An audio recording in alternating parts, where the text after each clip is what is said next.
Merci pour votre fidélité, aimables téléspectateurs et auditeurs enfants des dieux, de partout où vous nous suivez.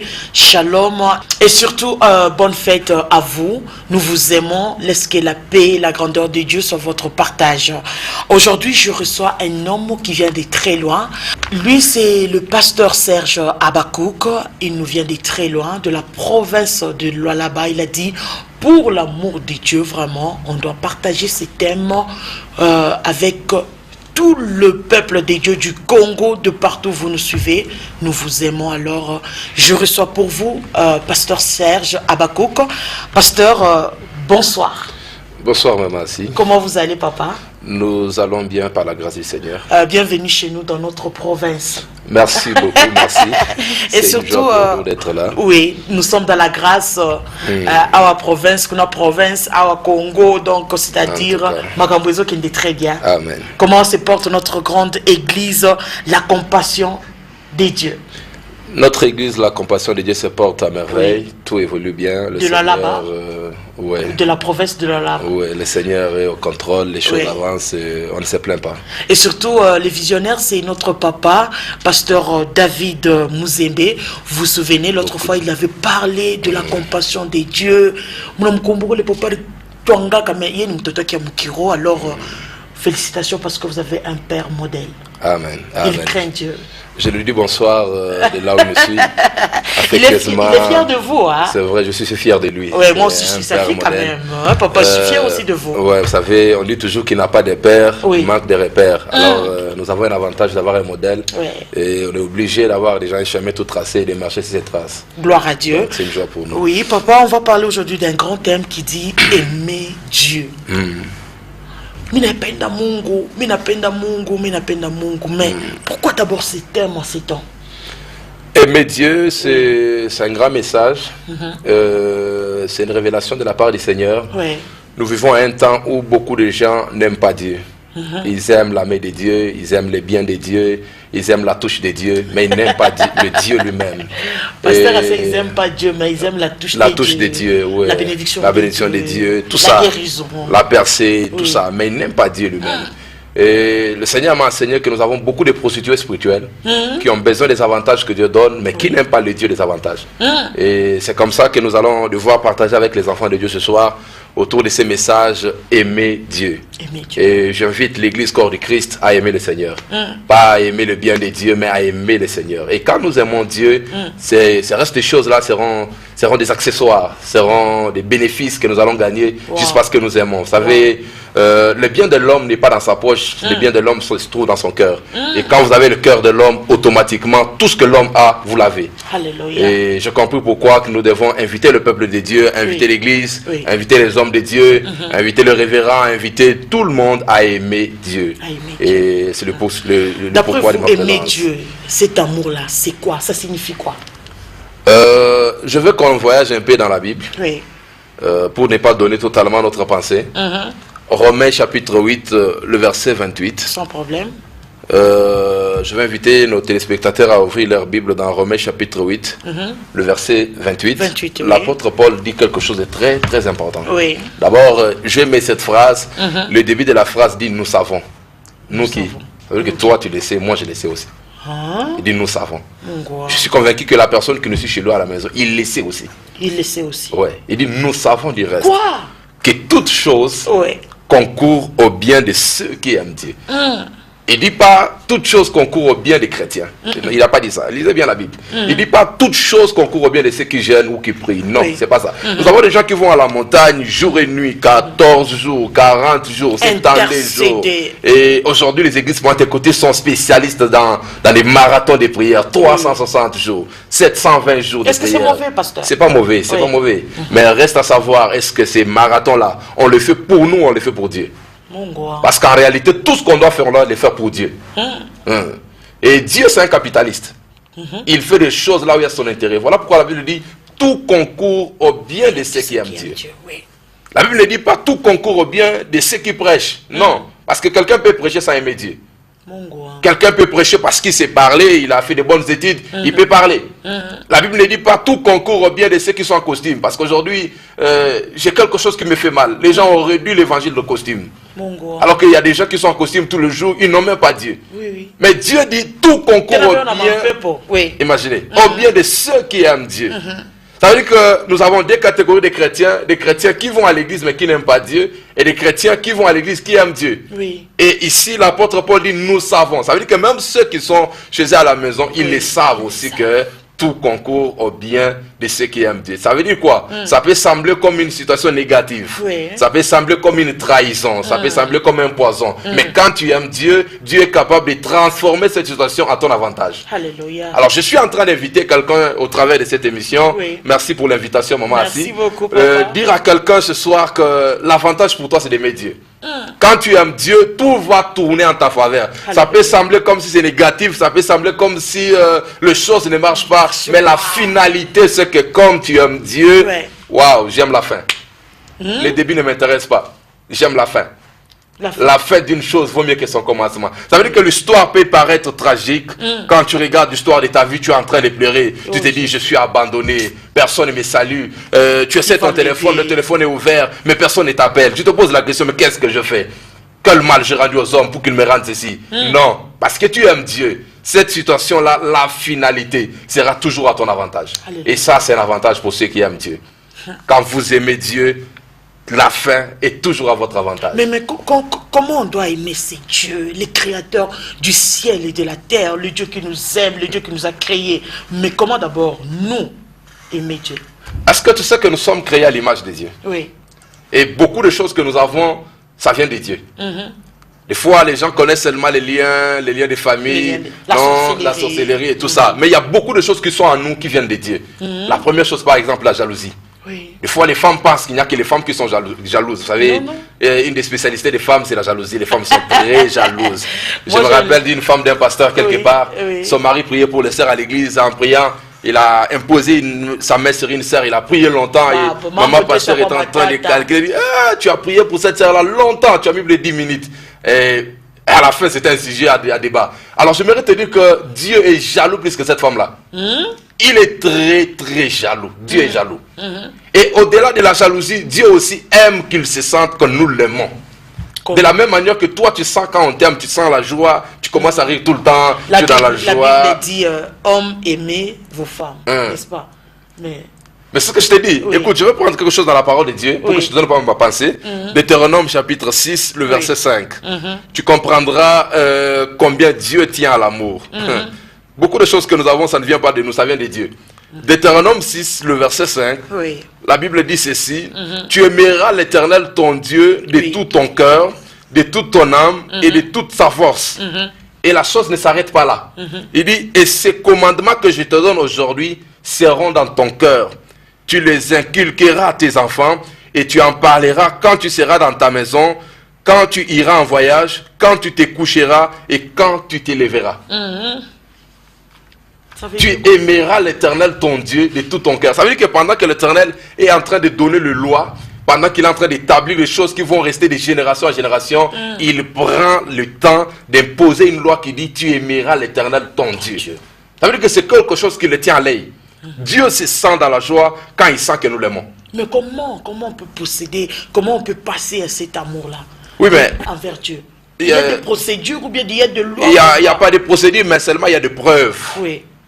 Quand quelqu'un aime, généralement, je crois que tous les hommes mariés ne me diront pas le contraire. Je viens de Colosie. Comme je suis là, je ne rentrerai pas à Colosie main vide. J'aime ma femme. Je l'aime sérieusement. Et en rentrant, même un petit téléphone, c'est une preuve que je l'aime. Vrai ou faux? Vrai. Alors, quand nous aimons Dieu, il ne suffit pas seulement de dire que j'aime Dieu. Parce que vous savez, parler c'est facile. Mais le véritable amour, c'est par des preuves que tu peux vraiment prouver à tout le monde que non, ça... Et quelles sont ces preuves-là qu'on peut montrer à notre Dieu? Waouh! Tu veux les preuves? Oui, même deux. On voyage un tout petit peu, 1 Roi chapitre 3, verset 3. Il y a une histoire très intéressante d'un jeune homme qui est devenu roi à sa jeunesse. Il y avait beaucoup de contestations, mais une chose que j'aime, c'est qu'il aimait Dieu. La Bible dit de lui que Salomon aimait l'Éternel. Waouh! Ça, c'est le verset de la Bible que j'aime. Salomon aimait l'Éternel. Je veux dire à quelqu'un ce soir, il arrivera un temps où Dieu témoignera de toi que tu l'aimes. Salomon aimait l'Éternel. Oui. Et non seulement qu'il aimait l'Éternel, la Bible dit, il offrit 3000 holocaustes à Dieu. Alléluia. En sacrifice. La première chose qui prouve qu'un homme aime Dieu, la première chose qui prouve qu'une femme aime Dieu, la première chose qui prouve qu'un peuple aime Dieu, c'est le type de sacrifice que ce peuple fait pour Dieu. Je ne parle pas d'abord de l'argent, mais je parle du sacrifice. Sacrifice. Sacrifice, c'est ma forme. Sacrifice. Tout ce qu'on appelle sacrifice que tu fais pour Dieu, c'est une preuve que tu aimes Dieu. Amen. Depuis que tu es à l'église, ça fait des années. Depuis que tu sers le Seigneur, ça fait des années. Depuis que tu chantes pour Dieu, ça fait des années. Quel est le sacrifice que tu as déjà fait pour Dieu? Hey. Et quand tu regardes ta vie, tu dis, waouh, ça c'est un sacrifice. Oui. Ça me fait mal, mais je le fais à cause de Dieu. Je ne le fais pas à cause de moi. Je le fais à cause de Dieu. Wow. Quand vous aimez Dieu, la chose principale qui doit nous prouver que vous aimez Dieu, c'est les sacrifices que vous faites pour lui. Je vais vous choquer, un jour, Dieu marche avec Abraham pendant des années et des années. Abraham est resté stérile toute sa vie, en train d'espérer en Dieu, en train de compter sur Dieu, en train de prier jour et nuit en disant, un jour, Dieu me visitera. Oui. Et à ma grande surprise, Dieu passe par chez Abraham. Et il passe là, Abraham le reçoit, il lui donne à manger. J'ouvre une parenthèse. Oui. Le voisin d'Abraham qui pouvait passer là-bas, il voit Abraham avec Dieu. Il commettrait l'erreur d'aller à la montagne chercher Dieu parce que Dieu était chez Abraham. La vérité, c'est que Dieu peut être chez quelqu'un. Au lieu d'aller le chercher loin, fais l'alliance avec la personne qui a Dieu. Automatiquement, tu as Dieu. Alléluia. Alors, comme Dieu était chez Abraham, il a mangé, il a bu. Mais ce n'était pas jusque-là suffisant pour que Dieu se rassure qu'Abraham l'aime. Et les années se sont écoulées, il a eu son fils. Et la chose qui m'étonne, c'est qu'à la fin, Dieu demande à Abraham, Abraham, donne-moi ton fils. Et il précise en disant, ton unique. C'est lui que tu as attendu pendant toute ta vie, donne-le-moi. Et maman, si quelque chose m'étonne, Abraham décide de donner ses fils sans parler à sa femme. Il y a des offrandes qu'on doit faire sans dire à sa femme. Du sacrifice. Parce que je sais que si seulement Abraham allait commettre l'erreur de dire à sa femme, chérie, tu sais quoi, Dieu nous a demandé notre fils. Ces jours-là, l'histoire allait s'arrêter. Je vais te choquer. Quand Abraham est revenu de la montagne et que son fils a dit à sa maman, maman, tu sais quoi, nous étions partis à la montagne avec papa. Il m'a offert à Dieu, mais Dieu a amené il a remplacé, oui. On n'a plus parlé de Sarah dans la Bible. Un devoir à domicile. Hein? Ça veut dire qu'elle a créé une compréhension dans la vie d'Abraham et qu'on a dit non. Encore si maman. On ne parlera plus de Sarah. Waouh. Et quand il a donné cet enfant, Dieu bouge la tête et dit, j'ai compris aujourd'hui que tu m'aimes. Waouh. J'ai réalisé aujourd'hui que tu m'aimes. Il y a ces gens-là qui prient Dieu, qui invoquent Dieu, qui les servent, mais qui n'ont pas encore aimé Dieu. Ils n'ont pas encore aimé Dieu. Qu'est-ce qui prouve que tu aimes Dieu? Quel est le sacrifice que tu as fait qui prouve que tu aimes Dieu? Waouh. Mais des jeunes de prière, ça va? C'est aussi des sacrifices. C'est un sacrifice à un niveau. Oui. C'est un sacrifice à un niveau. Mais il est niveau, niveau et à sacrifice. Donc je te dis non, ça c'est l'amour pour Dieu. Imaginez un homme bien assis, bien véhiculé. Il te présente une jolie voiture, il dit, je t'offre ça si tu couches avec moi ce soir. Le cœur bat 2 fois. 2 fois, on engarie. Tu dis, ça c'est une belle voiture, je vais prendre cette voiture. Mais tu te rappelles que j'aime Dieu. Tu dis, monsieur, à cause de l'amour que j'ai pour Dieu, je refuse cette voiture. Je refuse cette voiture à cause de l'amour que j'ai pour Dieu. C'est ça la dimension du sacrifice. La chose que tu aimes le plus. La chose pour laquelle ton cœur est tenté. Mais parce que tu aimes Dieu, tu dis non, je ne ferai pas ça à cause de Dieu. Je parlais avec un jeune homme aujourd'hui, il me dit, quelqu'un est venu me tenter avec une opération. Il m'a dit, fais ça, je vais te donner beaucoup d'argent. Mais à cause de l'amour que j'ai pour Dieu, je l'ai salué à la main, mais il ne savait pas pourquoi je l'ai salué.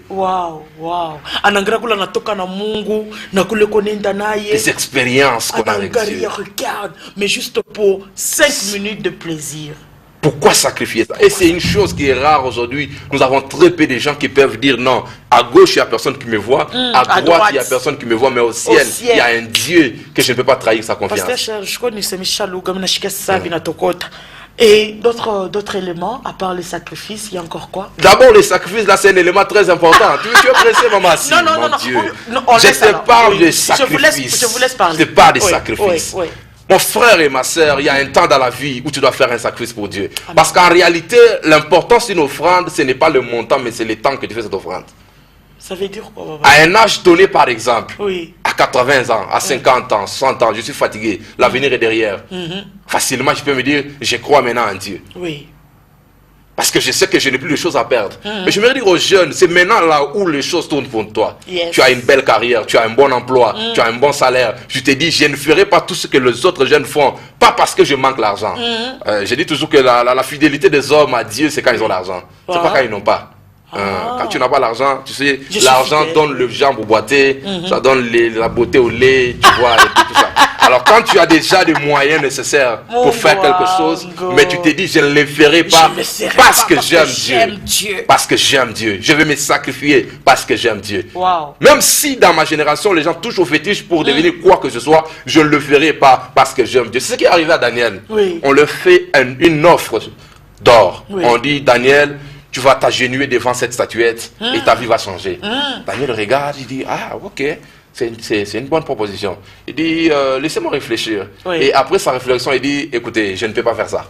Il dit, mais pourquoi? Tu es en train de dormir. Tu ne veux pas devenir DG, tu ne veux pas devenir manager, tu ne veux pas changer ta vie. Il dit, je ne ferai pas ça. Wow. Pourquoi tu ne fais pas ça? Il dit, je ne fais pas ça parce que j'aime Dieu. Parce que quand on parle d'adoration, les gens pensent seulement se mettre ses genoux par terre. Non, Oui. l'adoration n'est pas d'abord une position, c'est un état d'esprit.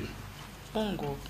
Alors, ces gars ont dit, nous ne mettrons pas nos genoux à terre pour adorer cette statuette. Ouais. On ne le fera pas pour n'importe quel prix. Et le roi a décidé en disant, aujourd'hui, on va mettre fin à votre vie. J'ai aimé ce que ces jeunes gens ont dit. Ils ont dit, notre Dieu que nous servons, il nous délivrera. Mais ils se sont pas arrêtés là. Il dit, même s'il ne nous délivre pas, c'est ça les sacrifices. Oui. Même si. Je vais servir le Seigneur, je sais que Dieu me visitera. Mais même s'il ne me visite pas, je vais le servir. Je vais servir le Seigneur, je sais que je vais me marier. Mais même si je ne me marie pas, je vais servir le Seigneur. Je vais servir le Seigneur, je sais que je n'ai pas d'enfants, demain j'aurai des enfants. Même si Dieu ne me donne pas des enfants, parce que je l'aime, je vais les servir. Je veux que nous arrivions à cette dimension de maturité où nous avons des chrétiens qui servent le Seigneur, même quand les choses ne marchent pas. Wow. Et j'ai été choqué, j'ai fait un statut sur Facebook il y a quelques jours, je dis, les païens quand ils ont des problèmes, ils courent à l'église. Oui. Et les chrétiens quand ils ont des problèmes, ils fuient l'église. Et ça c'est choquant, c'est un choc pour moi. Oui. Pourquoi nous ne pouvons pas arriver à cette dimension-là de ces jeunes gens? Ils ont dit, même si Dieu ne nous délivre pas, la vérité c'est que nous n'allons pas adorer cette statuette. Et c'est un sacrifice. Wow. Je suis en train d'inviter les enfants de Dieu, de Lubumbashi, de Kolwezi, de Likasi, de partout où vous nous suivez, aimons le Seigneur. Nous sommes dans une génération où on a réduit Dieu au bien matériel. C'est choquant, j'ai dit c'est choquant. Oh, c'est choquant, c'est choquant, c'est choquant, c'est choquant. Dans nos églises, quand tu n'as pas prêché la prospérité, quand tu n'as pas prêché la bénédiction, tu n'es pas un bon prédicateur. Voyez-vous un peu, le prédicateur n'est pas coté par les chrétiens, le prédicateur est coté par Dieu. Je dis toujours, chaque fois que nous prêchons, on doit s'imaginer qu'on a un président de jury qui est Dieu derrière, qui a un cahier quelque part en train de noter. Voilà pourquoi des fois on n'a pas certaines promotions, parce que Dieu n'est pas content de nous. C'est ça. On fait des messages où les gens sont contents, les gens acclament, mais Dieu n'est pas content. En réalité, la personne qui doit être contente dans un message, c'est Dieu. Wow. Alors je suis en train de dire à quelqu'un ce soir, aime Dieu. Aime Dieu. Et quand tu aimes Dieu, tu ne te battras pas pour certaines choses. Dieu lui-même, c'est quand est-ce qu'il faut qu'il te donne. Automatique. J'aime un verset, la Bible dit, cherchez premièrement. Le royaume. Et pour moi, le grand secret de la bénédiction, c'est celui-là. Cherchez premièrement le royaume de Dieu. Oui. Et toute sa justice. Et toutes ces choses. Combien de choses? Toutes ces choses. Ça sera comme les cadeaux. Il y a tout ce que les gens cherchent aussi jour et nuit. Les gens font des retraites, les gens font des prières. Non, nabala et nabala. Oh, je sais pas. Mais si on court derrière Dieu, mais ces choses-là seront derrière. Tu es surpris, le mariage est derrière, le travail est derrière, les opportunités derrière. Parce qu'on court derrière Dieu. Oui. Mais oui. Imagine maman assis. Aujourd'hui, tu as l'occasion de rencontrer les chefs de l'État. Est-ce que tu vas demander l'argent du transport pour rentrer? Never. Mais je ne crois pas. Non. Je ne crois pas. Le chef de l'État, c'est lui-même déjà que cette rencontre que tu as fait avec lui doit changer ta vie. Wow.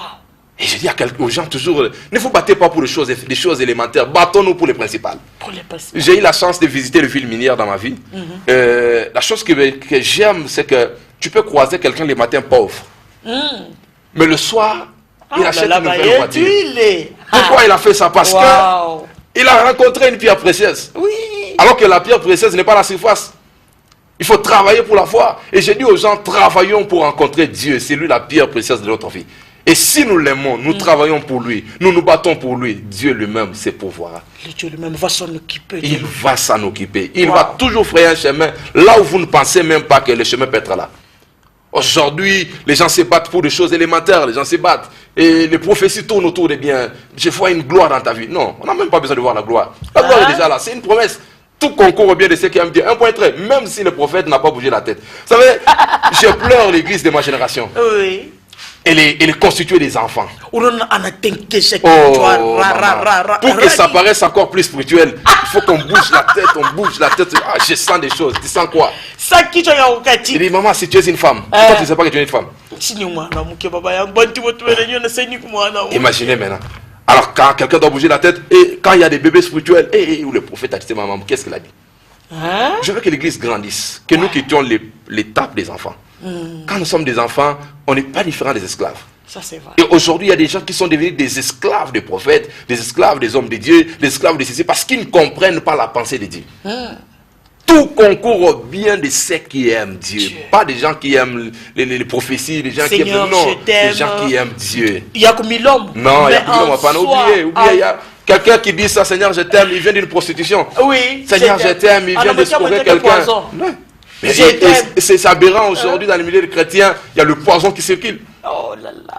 Oh. Les gens ont peur, maintenant tu prêches dans une église, tu as même peur de boire de l'eau. Tu ne sais pas si c'est de l'eau ou c'est autre chose. Parce que c'est la deuxième chose que je parlerai. Hein? Tu vois? On continue avec ou bien on laisse? On laisse d'abord, on parle de sacrifice. Je vais te donner 12 éléments qui nous prouvent qu'on aime Dieu. 12 éléments. Mais ce soir, je parlerai de 1 ou 2, mais je ne sais pas. Je parle d'abord du sacrifice. Les sacrifices. Où sont les hommes de Dieu qui font des sacrifices pour Dieu? C'est toi, pasteur, on a pris quand coach, machin, le micro, mais c'est quoi ça? Et il a même le courage d'appeler quelqu'un. Hey, tu peux m'aider avec le micro? Mais tu as un costume qui coûte déjà plus de $300. Pourquoi acheter un costume de 300 pendant que l'église n'a pas de micro? L'amour. Mais dis-moi, il n'aime pas Dieu. Et puis à cette 2015, Naïcha a donné mon résultat. Dis-moi. On paye des mots. Imaginez, un homme de Dieu, on donne l'argent à l'église pour construire la maison de Dieu. Lui, bouffe. Il achète une voiture. Et c'est quoi une voiture? C'est quoi une voiture? Non, mais c'est quoi ça? Quand tu aimes Dieu, tu sais, la chose qui m'a choqué, c'est que Salomon a construit la maison de Dieu avant de construire sa maison. Waouh! Combien de gens sont aujourd'hui capables de dire je ne construirai pas ma maison? Non. Je suis avec le pasteur, je suis ami du pasteur. Mais je parle aux chrétiens, je parle à l'église. Ça, c'est pas un message des païens, c'est un message de l'église. Amen. Je veux que l'église revienne au premier amour. Amen. Dieu dit, c'est que j'ai contre toi, tu as abandonné ton premier amour. Et c'est ce premier amour-là qu'on est en train de solliciter ce soir, que chacun de nous revienne à son premier amour. Tu sais, quand un homme aime une femme pour la première fois, même s'il pleut, il peut se déplacer pour aller voir la femme. Oui. Tu vois, quand la femme aime l'homme, même si l'homme n'a pas l'argent, du fait que la femme aime l'homme, déjà cet amour comble l'argent, ça comble les cadeaux. Alléluia. On peut dire, oh cet homme-là il n'est pas beau, cet homme-là, du fait seulement que la femme aime l'homme, c'est déjà suffisant. Mais c'est ce premier amour-là qui a disparu dans le milieu des chrétiens. Si je te promets aujourd'hui que viens à 19h, je vais te donner $100, et que la pluie commence à 18h40, tu vas venir. Je te dis que tu vas venir. Pour $100, tu vas venir. Wow, mais si je te dis on a prière à 19h et que la pluie commence à 17h30, tu ne viendras pas. Oui. Tu vas commencer à avancer des raisons. Non, on a eu des problèmes, les transports à Lubumbashi, il y a embouteillage et tout ça. Tu sais pourquoi? Parce qu'il n'y a pas l'amour de Dieu. Oh, mais il faut pas les papa nani. L'adresse m'a compliqué. L'adresse m'a compliqué. Parce qu'il n'y a pas l'amour de Dieu. Les gens aiment maman, les gens aiment l'argent, mais très peu de gens aiment Dieu. Et je nous invite ce soir à aimer Dieu. Est-ce que lorsqu'on va aimer ces dieux-là, on aura les accessoires déjà?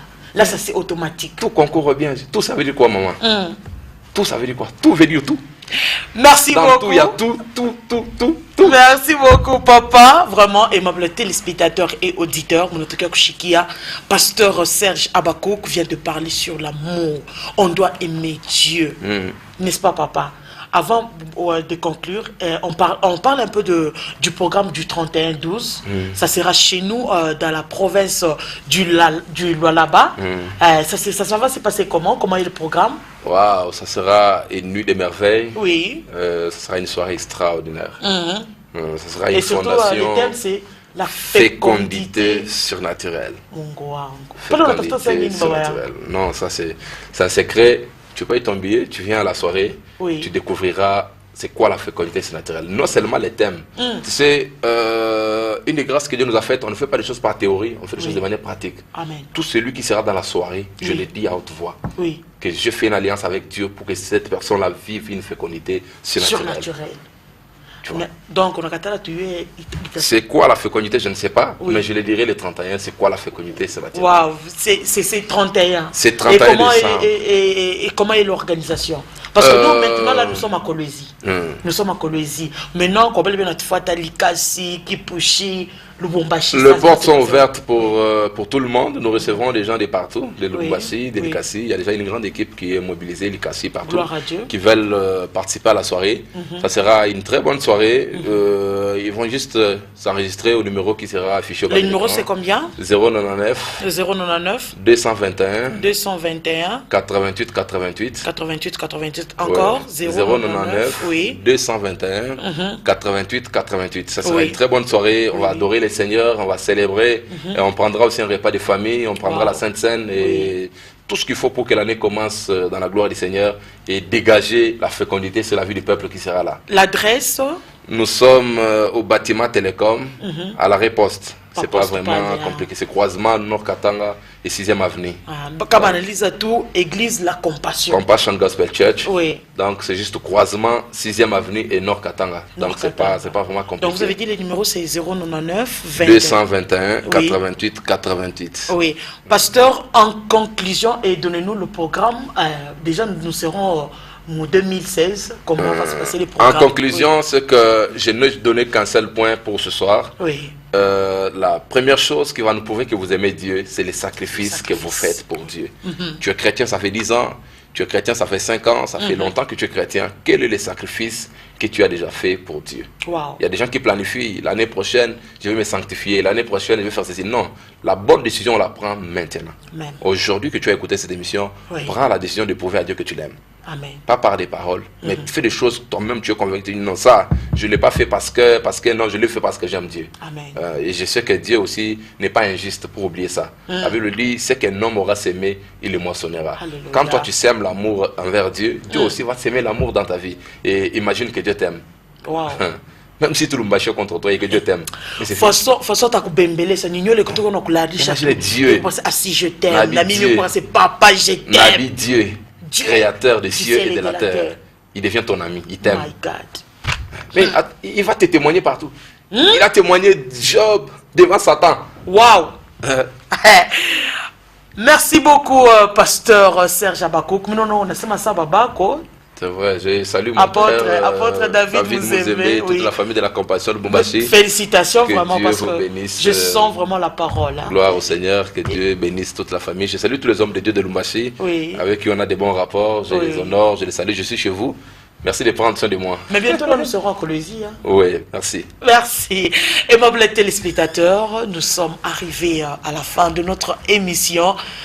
Pasteur Achille était bénédiction, Asema on recevait non, Anasema on doit aimer Dieu. Waouh, c'est formidable. Peut-être il m'a peine de cheveux te beba. N'ébitende ni ozo bolingwana nzambe, mais une chose, on doit aimer Dieu. Partout où tu passes, vraiment, il faut avoir cet amour. Parce que comment on a mupenda Mungu, na Mungu na yana kupenda, Dieu va te témoigner partout. Amen. Amen. Dieu dira, celle-ci, c'est ma servante, celui-ci, c'est mon serviteur.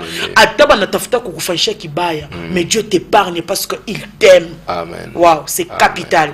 Merci beaucoup, papa, une fois de plus, merci. C'est à moi de vous remercier. Le message de est très donner profond. Cette occasion de parler au peuple de Dieu de Lubumbashi. Je vous bénis, je vous aime de partout où vous êtes. Je nous rappelle encore, pas pour dire je vous rappelle, je nous rappelle encore, aimons le Seigneur. Tu sais, Pierre aimait Jésus, et Jésus le savait. Et à la mort de Jésus, Pierre l'a nié. Mais il l'a nié par peur, mais il l'aimait dans son cœur. La chose qui me dit, c'est qu'à la résurrection, Christ l'a cherché. Si merci beaucoup. Il te cherchera partout. Merci, nous vous aimons. Laisse que la grâce et la grandeur de Dieu et surtout l'amour de Dieu soit votre partage. Bye bye, à très bientôt.